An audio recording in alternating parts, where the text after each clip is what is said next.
in the dark. Every beat of her beautiful heart was a labor of love. Noble Joseph at her side, countless hands and weary eyes. There were no mirrors to be found in the streets, and they that sound in the middle of the night. So he held her and he prayed, shafts of light on his face.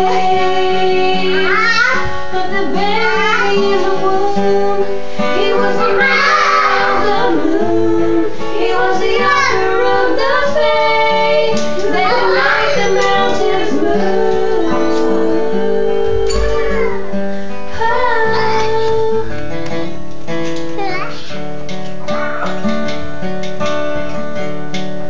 Was a labor of pain. It was a cold sky above.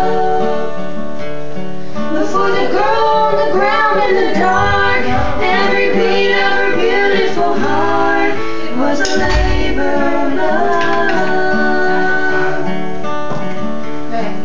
Little Mary, full of grace, with the tears upon her